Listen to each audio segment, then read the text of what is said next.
Hello दोस्तों, आज हम लोग बीपीएससी टीआरई 4 के लिए फिजिक्स का पहला चैप्टर है, जो 12th का पहला चैप्टर है, इलेक्ट्रिक चार्जेस, उसको पढ़ेंगे। उसके ऑब्जेक्टिव्स भी करेंगे। तो चलिए, टीआरई 4 के लिए जो ऑब्जेक्टिव संभावित है, जो इस चैप्टर का कॉन्सेप्ट है, इसको भी हम लोग करेंगे। इसमें न्यूमेरिकल भी करेंगे हम लोग। तो देखिए, यहाँ पर एक क्वेश्चन है कि किसी धनावेशित वस्तु में होती है। धनावेशित वस्तु में क्या होता है? इलेक्ट्रॉन की अधिकता, इलेक्ट्रॉन की कमी, प्रोटॉन की अधिकता, प्रोटॉन की कमी। देखिए इसमें क्या होगा, बोला है धन आवेशित किसी चीज़ पे अगर धन आवेशित है, अगर Na पॉजिटिव है, धन आवेशित है, इसका मतलब क्या है? इसने एक इलेक्ट्रॉन लूज किया है, अपना एक इलेक्ट्रॉन लूज किया है। तो इलेक्ट्रॉन लूज किया है, खोया है, तो इसके मतलब क्या हो जाएगा? इलेक्ट्रॉन की कमी होगा, इलेक्ट्रॉन की कमी। तो धन आवेशित का मतलब है इलेक्ट्रॉन की कमी। वहीं पर अगर निगेटिव रहता, जैसे Cl पे निगेटिव है, तो इसका मतलब है इसमें इलेक्ट्रॉन जुड़ा हुआ है, इसमें एक इलेक्ट्रॉन गेन किया है, इसमें इलेक्ट्रॉन गेन किया है और इसने एक इलेक्ट्रॉन लूज किया है। तो यहाँ पर क्या हो जाएगा? इलेक्ट्रॉन की कमी हो जाएगा। करिए सही कथन क्या है इसमें से? तो सही कथन आप जब इसको पढ़ेंगे पूरे, तो आपको इसमें से सही कथन क्या मिलेगा? देखिए लिखा है, दो सजातीय आवेश, बहुत ईजी क्वेश्चन है, प्रतिकर्षण बल दोनों के बीच की दूरी के वर्ग का व्युत्क्रमानुपाती होता है। ये कह रहा है कि दो गो सजातीय बल के बीच में, मतलब दो गो पॉजिटिव चार्ज है, और उसके बीच का जो बीच में जो फोर्स होता है, दो फोर्स होते हैं, इसके बीच जो फोर्स होता है वो क्या होता है? Q1 K Q1 Q2 bye R square. तो ये बोल रहा है कि बीच के दूरी का व्युत्क्रमानुपाती होता है। तो सही है कि बीच का प्रतिकर्षण बल दोनों के बीच के दूरी के वर्ग का व्युत्क्रमानुपाती होता है। यही था, ये एक तरह से आप कह सकते हैं कि ये कूलम्स का नियम है। उसके बाद अगला है कि 2 कूलम आवेश के लिए इलेक्ट्रॉन की संख्या कितनी है? अगर 2 कूलम आवेश है तो इलेक्ट्रॉन की संख्या उसमें कितनी होगी, ये पूछ रहा है। तो इसको हम लोग देखते हैं। ये इसको हम इस फार्मूला से देखेंगे, Q = Ne plus minus Ne। आप लोग ये फार्मूला जानते हैं, Q = Ne। तो यहाँ पर Q चार्ज है, N नंबर ऑफ इलेक्ट्रॉन्स है, और E इलेक्ट्रॉन पे आवेश है 1.6 × 10⁻⁻19 कूलम, ये चार्ज है। तो यहाँ पर Q दिया हुआ है 2, और N निकालना है आपको। N प्लस माइनस छोड़ दीजिए, N और नंबर ऑफ यहाँ पर इलेक्ट्रॉन पे चार्ज हो गया 1.6 × 10⁻⁻19। यहाँ से N आप सोल्व करेंगे तो 2 बट्टा नंबर ऑफ क्या पूछ रहा था इसमें, 2 कूलम चार्ज दिए ना, 2 कूलम चार्ज, इलेक्ट्रॉन की संख्या ही पूछ रहा है, तो N पूछ रहा है 2 बटा 1.6 × 10⁻⁻19। और इसको अगर आप सोल्व करेंगे तो ये 0 कर दीजिए, तो 4 पंचे 20, 4 चौका 16, यानी 5/4 गुने 10⁻+19 हो जाएगा, +19। इसको आप भाग दीजिएगा तो 4 का 4 हो जाएगा, 4 दूना 8, 4 पंचे 20, 10⁻19। इतना नंबर ऑफ इलेक्ट्रॉन है, तो इतना इलेक्ट्रॉन आ जाएगा, यानी इतना इलेक्ट्रॉन 1.25 × 10⁻19 इतना इलेक्ट्रॉन आ जाएगा। देखते हैं कौन सा ऑप्शन है। तो इसमें +19 होना चाहिए चार्ज में, तो ये चार्ज है, बी नंबर हो जाएगा, 3 का बी हो जाएगा आंसर, ये आंसर हो जाएगा इसका।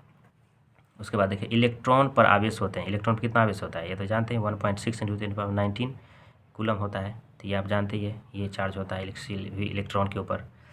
उसके बाद है ये कि न्यूमेरिकल है, दो आवेश Q को मिलाने वाली रेखा के मध्य बिंदु पर एक आवेश Q रखा है। आवेशों के इस निकाय के संतुलन के लिए Q का मान होगा। देखिए क्वेश्चन को हम इंग्लिश में भी बता देते हैं कि कोई चार्ज है, कोई Q चार्ज है, जो किसी सेम चार्ज है Q, और 2 गो चार्ज है, उसके मिड पॉइंट पे कोई Q चार्ज रखा है, स्मॉल q मान लेते हैं, इसमें बोला गया है, रखा जाता है। तो ये पूरे सिस्टम को बोल रहा है कि संतुलन में रहने के लिए, संतुलन का मतलब हो गया ये इक्विलिब्रियम में होना चाहिए। इक्विलिब्रियम में होने के लिए जो नेट फोर्स है ना, नेट फोर्स वो 0 होना चाहिए, नेट फोर्स 0 होना चाहिए। नेट फोर्स कहाँ आप निकालेंगे? तो देखिए, इस चार्ज के कारण इस पर कितना फोर्स लग रहा है, इस चार्ज के कारण इस पर कितना फोर्स लग रहा है, इस चार्ज पे टोटल कितना फोर्स लग रहा है, ये निकालना है। प्लस उसके बाद हम देखेंगे कि इस चार्ज पे क्यू पे इसके द्वारा कितना चार्ज लग रहा है और इसके द्वारा कितना चार्ज लग रहा है, तो पूरा जो है 0 के बराबर होना चाहिए। तो देखते हैं पहले इस क्यू के कारण इस क्यू पर कितना फोर्स लगेगा। अगर मान लेते ये पॉजिटिव है, बताया ही गया है, तो ये पॉजिटिव है, ये पॉजिटिव है, तो इस चार्ज के कारण इस पे ये चार्ज इसको इधर की ओर रिपेल करेगी। अगर ये पॉजिटिव मान लेते हैं, मान लेते सारा ये भी पॉजिटिव है, ये भी पॉजिटिव है, ये पॉजिटिव, तो ये चार्ज इसको क्या करेगी, रिपेल करेगी, इधर की ओर फोर्स लगाएगी, और ये चार्ज इधर की ओर फोर्स लगाएगी। तो इसके कारण क्या होगा, दोनों आपस में कैंसिल हो जाएंगे। तो मतलब इस चार्ज के कारण इस पर और इस चार्ज के कारण इस पर जो फोर्स है एक दूसरे को कैंसिल कर रहा है। तो पहला तो हो गया, ये पहला जो इसके कारण इस पर जो चार्ज था वो कैंसिल हो गया। दूसरा पॉइंट देखते हैं, टोटल सिस्टम पे टोटल फोर्स जो है 0 होना चाहिए। तो ये क्या हो गया, कैंसिल हो गया एक दूसरे को। अब इसमें से इस चार्ज पे इसके कारण कितना फोर्स लग रहा है और इसके कारण कितना फोर्स लग रहा है, ये टोटल फोर्स कितना हो जाए 0। तो निकालते हैं, तो कूलम्ब्स लॉ के अनुसार हमको निकालना पड़ेगा कि पहला निकालते हैं तो के क्यू इस चार्ज पे इसके द्वारा फोर्स निकालें, के Q1 Q2 बाय बीच के डिस्टेंस हम मान लेते हैं r, तो ये कितना हो जाएगा r/2, तो हो जाएगा r/2 का स्क्वायर, यानी इस पे इसके द्वारा कितना चार्ज लग रहा है, स्मॉल क्यू के द्वारा बड़े क्यू पे कितना चार्ज लग रहा है, तो ये चार्ज लगेगा, प्लस इसके कारण इस पे कितना चार्ज लग रहा है, ये निकालना पड़ेगा, के Q1, दोनों क्यू है, क्यू बने क्यू बट्टा r², ये टोटल फोर्स होना चाहिए 0।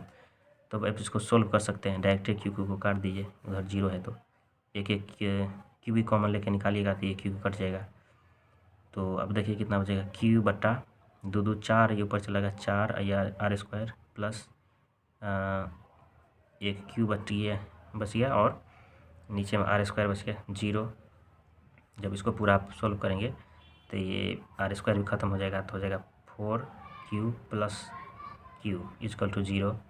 तो स्मॉल q का वैल्यू निकालना है, तो small q equal to -q/4, small q -q/4। तो ये जो है चार्ज निकला q का वैल्यू। अगर q के जगह हम इतना चार्ज रखेंगे तो फोर्स बैलेंस्ड हो जाएगा चारों तरफ से, मतलब इधर से भी इस पर लगने वाला फोर्स, इस पर लगने वाला फोर्स, प्लस इसके और इसके कारण इस पर लगने वाला फोर्स भी बैलेंस रहेगा।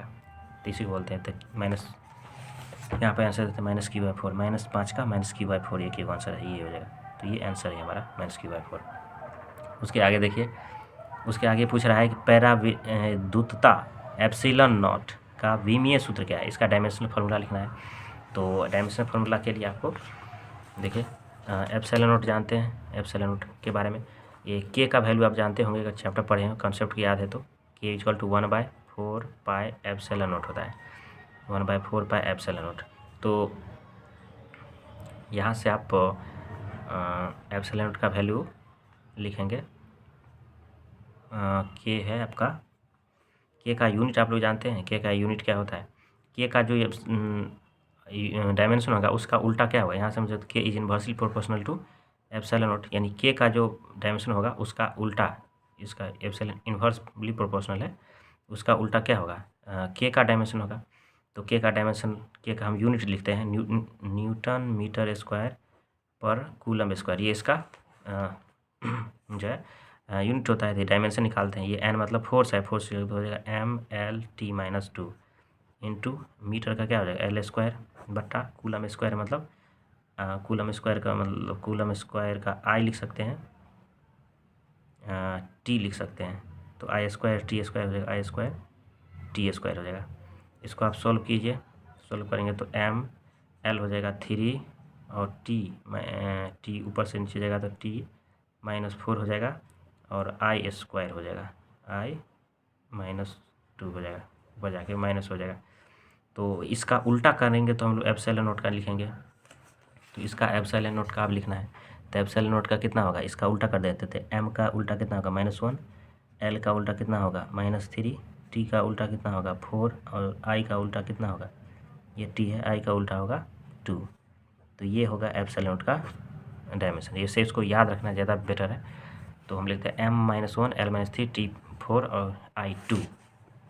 तो कौन सा ऑप्शन है इसमें, m-1 देख सकते हैं, m-1 और L3 ये बी नंबर मिल रहा है, तो ये हो जाएगा बी, आंसर हो जाएगा इसका, 6 का बी हो जाएगा, 6 का बी। तो ये हो गया। चलिए अब आगे देखते हैं। आगे पूछ रहा है एप्सिलॉन नॉट का मात्रक क्या होता है। तो अभी हम लोग देखे हैं कि एप्सिलॉन नॉट जो होता है, एप्सिलॉन नॉट इन्वर्सली प्रोपोर्शनल हो जाए के का हो जाएगा, यानी तो हमको के का यूनिट पता है, ऐसे है sorry, K inversely proportional to epsilon naught. तो के का यूनिट पता है क्या, न्यूटन मीटर स्क्वायर बट्टा कूलम स्क्वायर। तो इसका उल्टा कर दिए तो हो जाएगा, इसका उल्टा करेंगे तो कितना हो जाएगा, n पावर -1 m के पावर -2 और c के पावर कितना हो जाएगा, -2। तो ये उलट गया, तो ये हो गया इसका फॉर्मूला हो जाएगा। इसका उल्टा हो जाएगा, ये किसका था, एप्सिलॉन के का वैल्यू ना, के का उल्टाएंगे तो ये हो जाएगा। तो देखते हैं इसमें से कौन सा ऑप्शन है। ये ऑप्शन है ये, अच्छा इसमें इस तरह का यूनिट दिया ही नहीं, अगर होता तो यूनिट है, लेकिन तो इसमें दूसरा यूनिट दे दिया एप्सिलॉन नॉट का। एप्सिलॉन नॉट का यहाँ पर फैराड मीटर होता है, ये दूसरा यूनिट दे दिया, तो फैराड मीटर हो जाएगा इसका, जो है फैराड मीटर हो जाएगा। तो ये डायरेक्ट आपको याद रखना पड़ेगा। मुक्त आवेश फ्री स्पेस की पराविद्युतता कितनी होती है। तो ये आपको याद ही होगा, जो एप्सिलॉन नॉट का वैल्यू होता है कितना होता है, एप्सिलॉन नॉट का वैल्यू होता है 8.85 × 10⁻⁻12 फैराड मीटर। अभी ये फैराड पर मीटर, सॉरी 8.85 फैराड पर मीटर, ये इसकी वैल्यू होती है, ये आपको याद रखना पड़ेगा। तो ये देख सकते हैं। उसके बाद है 1/4 एप्सिलॉन नॉट का वैल्यू। तो ये के का वैल्यू होता है, ये 8 नंबर का देख सकते हैं, 8 नंबर के बोल रहा है कि इस 9 नंबर का 1/4 एप्सिलॉन नॉट। 1/4 एप्सिलॉन नॉट क्या होता है, 1/4 एप्सिलॉन नॉट, ये तो के का वैल्यू होता है, ये के का वैल्यू होता है। और ये कितना होता है, के बराबर 9 × 10⁻9, यही होता है न्यूटन मीटर स्क्वायर पर कूलम स्क्वायर। तो ये हो जाएगा 9 × 10⁻9, तो ये हो जाएगा आपका सी नंबर का। अगला क्वेश्चन पूछ रहा है इसमें कि जब किसी वस्तु को आवेशित किया जाता है तो उसका द्रव्यमान, जब किसी को आवेशित करेंगे उसका द्रव्यमान घटेगा बढ़ेगा, बढ़ता है घटता है, अचर रहता है घटता बढ़ता है। देखिए जब किसी चीज़ को हम आवेशित करेंगे या तो हम उस पर पॉजिटिव चार्ज देंगे, कोई भी चार्ज है तो या उस पर पॉजिटिव चार्ज है या उस पर निगेटिव चार्ज है। पॉजिटिव डालेंगे तभी आवेशित हो जाएगा, नेगेटिव डालेंगे तभी आवेशित हो जाएगा। तो अगर पॉजिटिव चार्ज आ गया है इसका मतलब इसने इलेक्ट्रॉन को लूज़ किया है, इलेक्ट्रॉन को खोया है। अगर निगेटिव चार्ज है इसका मतलब इसने इलेक्ट्रॉन को गेन किया है। तो ये लूज करेगा तो इस केस में क्या हो जाएगा, इसकी द्रव्यमान घट जाएगी, और ये जब गेन करेगा तो इसका द्रव्यमान बढ़ जाएगा। मतलब घट और बढ़ दोनों सकता है। यहाँ बोला नहीं है कि सिर्फ बोला आवेशित कर रहा है, तो आवेशित का मतलब बढ़ना घटना दोनों हो गया इसमें, ये हो जाएगा डी नंबर हो जाएगा। आगे देखिए, लिखित में से किस आवेश का अस्तित्व संभव नहीं है, मतलब कौन सा आवेश इसमें से पॉसिबल नहीं है, कौन सा चार्ज पॉसिबल नहीं है। तो चार्ज जो है पॉसिबल होने के लिए एक फार्मूला होता है, आप लोग को पता होगा, चार्ज पॉसिबल हो इसके लिए Q = Ne ± Ne होता है। N जो है नंबर ऑफ इलेक्ट्रॉन्स होता है, और ये क्या होता है, एंड इंटीजर होता है, यानी 1 2 3 4 इस तरह से होगा, फ्रैक्शन में नहीं हो सकता, पॉइंट में नहीं हो सकता है। तो और E का वैल्यू कितना होता है, E का वैल्यू होता है 1.6, तो इंटू 10⁻⁻19। तो इसको हम कितना से मल्टीप्लाई करेंगे ताकि ऑप्शन में जो चीज़ है वो आ जाए। देखिए वहाँ पर दिया हुआ है, अगर वैल्यू 1 रखेंगे तो 1.6 का 1.6 ही आ जाएगा, तो ऑप्शन ए हो जाएगा। अगर 2 रखेंगे तो 16×32 यानी 3.2 आ जाएगा। अगर 3 रखेंगे 16×3 तो नहीं दिया है। 4 रखेंगे 16×64 यानी 6.4 आ जाएगा, लेकिन कभी भी 24 नहीं आएगा। तो बोला है कौन सा अस्तित्व संभव नहीं है, तो कोई भी n का वैल्यू रखेंगे 1 2 3 में से तो कभी भी 22.4 नहीं आएगा, मतलब ये पॉसिबल नहीं है, ऑप्शन सी पॉसिबल नहीं है ये चार्ज का वैल्यू, क्योंकि चार्ज = ये होता है। अगला देखिए, पराविद्युतता परमिटिविटी का ऐसा मात्रक होता है। अभी बोले ये वाला फॉर्मूला बार बार आपको याद रखना है, K = 1/4 पाई एप्सिलॉन नॉट, यानी जो K होता है इन्वर्सली प्रोपोर्शनल होता है एप्सिलॉन नॉट के, यानी K का आपको पूछ रहा है किसका यूनिट, पर मिनट, मतलब एप्सिलॉन नॉट का यूनिट पूछ रहा है। तो K का जो यूनिट है उसको उल्टा देंगे तो इसका यूनिट बन जाएगा। तो K का यूनिट अभी आप पढ़े कि न्यूटन मीटर स्क्वायर पर कूलम स्क्वायर होता है। तो इसको उल्टाइए, इसको उल्टाने का मतलब क्या हो जाएगा, सी स्क्वायर ऊपर चल जाएगा और न्यूटन मीटर स्क्वायर ये हो जाएगा। तो इसको जो सही से लिखेंगे तो हो जाएगा, इसको न्यूटन -1 m-2 और कूलम स्क्वायर। तो ये हो जाएगा पूरा इसका फार्मूला। इसमें से कोई ऑप्शन में है कि नहीं देख लीजिए। न्यूटन -1 कूलम -1 और मीटर 2, ये नहीं है, आपको ये देखना है कूलम पावर 2 होना चाहिए। तो कूलम के पावर 2 ये है, न्यूटन -1 m-2, यानी ए हो जाएगा। 12 का ए नंबर आंसर आ रहा है। उसके बाद आगे देखते हैं 2 पॉइंट चार्ज। ये इम्पोर्टेंट क्वेश्चन है एक तरह से, न्यूमेरिकल्स है। तो न्यूमेरिकल को देख लेते हैं क्या कर रहा है इसमें न्यूमेरिकल में, कि 2 बिंदु आवेश इतना और इतना एक दूसरे को 10 न्यूटन के बल से प्रतिकर्षित करती है। जैसा कोई चार्ज है, एक चार्ज यहाँ पे है, एक चार्ज यहाँ पे है, ये दोनों के बीच जो फोर्स लग रहा है, फोर्स और कह रहा है प्रतिकर्षित करते हैं, प्रतिकर्षित कर रहे हैं, मतलब एक दूसरे को रिपेल कर रहे हैं। ये कह रहा है प्रतिकर्षित कर रहे हैं, तो प्रतिकर्षित रिपेल कर रहे हैं। तो इनमें रिपल्सन फोर्स है, कितना है, +3 माइक्रोकूलम एक जगह है, +4 माइक्रोकूलम, क्योंकि ये प्लस है इसलिए एक दूसरे को रिपल्सिव, एक दूसरे के बीच में रिपल्सिव फोर्स लगेगा। तो इसमें देखते हैं और क्या पूछ रहा है, कह रहे कि पर इतना न्यूटन का फोर्स लग रहा है, पर इतना माइक्रो का अस्तित्व आवेश दिया जाए तो उनके बीच में कितना, पहले इसके बीच में कितना फोर्स लग रहा है ये देखिए। F = कूलम्स लॉ के अनुसार Q1 Q2 यानी 3 × 4/4, इनके बीच की दूरी, इनके बीच का डिस्टेंस से कितना लिया, तो मान लेते हैं R। तो यहाँ से हमको कितना निकलेगा, 4 × 12